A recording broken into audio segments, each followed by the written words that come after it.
Hi there, how are you all doing? I really do hope you are very well. You know, it's such a cold weather out here today. I mean, it's minus 13 degrees with lots and lots of snow. But as always, I am grateful for every weather and every season. But like I said in my previous post, the weather outside reminds me of a particular event in my own life that I would like to share with you. You see, this year, one of my goals is to share my stories, my journey with you all, and I hope that it will inspire you. Thank you to everyone who has engaged in all of my posts and videos till now. Exactly 10 years and about a month ago, I arrived the shores of Poland, where I still live right now with my family. I remember vividly how I had prepared for this journey. Of course, my husband had told me how cold it can get in Warsaw, Poland. But believe me, nothing prepares you for the cold that hits you when you step outside the airport. I was packed up in a sweater, a jacket, gloves, hat, and everything you can imagine. But the cold still hit me like a tornado. As we held each other and pushed the trolley together outside the beautiful airport of Warsaw, I had just one thought. I needed to get more warm clothing. 2 days later, we did. I bought all I could possibly need, and I was ready to mingle and see the beautiful city of Warsaw. It was Christmas season, and as usual, Warsaw with the decorations and the lights was a sight to behold. I still love it till now. My sweet husband, knowing that I would like to go out, see the city, and mingle, decided to invite me for a party that he had been invited to. It was a Christmas get-together at the language school where my husband had worked. And of course, I was ready. We rode out in our small car. It was a Fiat. And we were grateful for that car. I mean, it was a little beginning. I celebrate small beginnings. Do you celebrate your small beginnings? Small beginnings are pointers to something great, and I am a living witness. I mean, we've driven better cars afterwards. We keep growing. So, dressed in about 2 sweaters, the thickest jackets, I didn't care about fashion. I just wanted to feel warm. We arrived and climbed up the stairs to where the language school was. The reception was great, but I felt the eyes of the school owner immediately. She stared at me from head to toe, and I didn't like her facial expression. I can't blame her, I thought to myself.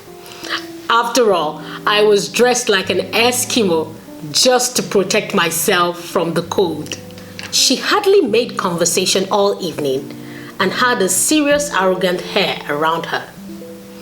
As we were about to leave, my husband, who knew that I would like to work, or to start working, asked her if I could work at the language school.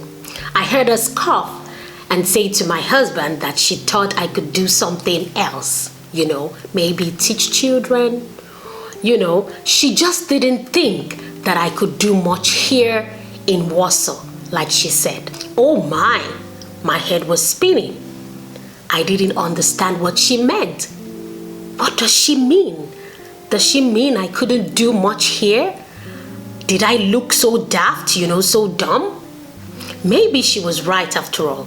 I should probably not bother about any lofty dreams, Friends, be careful of the words you speak. Words are powerful. No matter how short or long your conversation is with someone, make sure it's uplifting, inspiring. She said a lot more things that I can't even remember right now, but the impact of those words still stayed with me for a long time. I thought I couldn't really do anything. I put myself on a particular level, thinking that was all I could achieve. Well, Days, weeks, and months after that, I accepted it. I agreed with her unconsciously. I did things thinking that my environment was going to limit me, until I started to discover myself again. Until I started to ask myself questions. I had to have conversations with myself. I said to myself, Tolutola, you are brilliant. You have intelligent ideas. You can do this, you can do that. There are many things you can do. I woke up every morning thinking about the possibility of my dreams. I had to remind myself, Tolutola, you have the gift of speed. You might not look it, but you are strong and you are enough. You've been through many things and you are still standing. I had to partner with God. And when I stepped out, He backed me up. Listen, people, events, circumstances, and the people around you will try to tell you what you are not. I mean, they would look at you, take a look at you, and decide what they want. It's up to you to tell yourself who you are. Have conversations with yourself.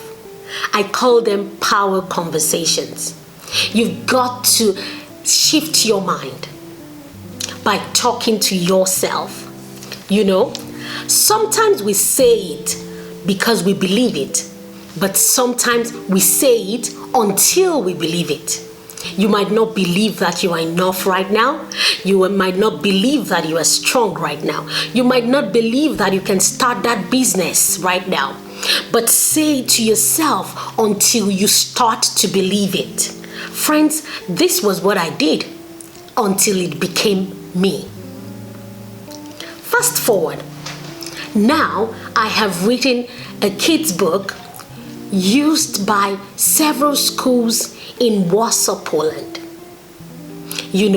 Now I own my own language school and I am an employer. I own my own home, and like I said, I have driven better cars than the one we drove to that get-together on that cold night. Listen, your life and what you can do is not for anybody to decide. You can decide right now that negative experiences from your past will not define you or define your identity. So, to reiterate all of my points, number 1, celebrate little beginnings. Be grateful for them because they are pointer to something greater that you will achieve in the future. Number 2, speak life. Speak uplifting words to those around you.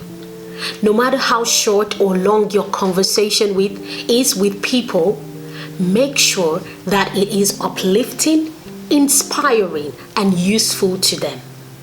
Number 3, have power conversations with yourself. Remind yourself that you are able, you are enough, and that you can achieve your dreams. Remember that dreams of today are realities of tomorrow. And number 4, only you can decide what future you will have. Not your past, not your circumstances, not your environment, and not people. Only you can decide that for yourself. Learn, grow, work hard, and see yourself evolve and transform into all that you've been created to be. As always, I'm rooting for you, and I hope to hear from you. Drop me comments. Let me know what part of my story inspired you. What part could you relate with? Has somebody talked you down before? Have you achieved your dreams despite your fears? Do you speak uplifting words to those around you? Have you ever had to have those power conversations with yourself? Write back to me. I love to read from you. And as always, here is blowing you kisses. Keep thriving. Hope to see you again next time.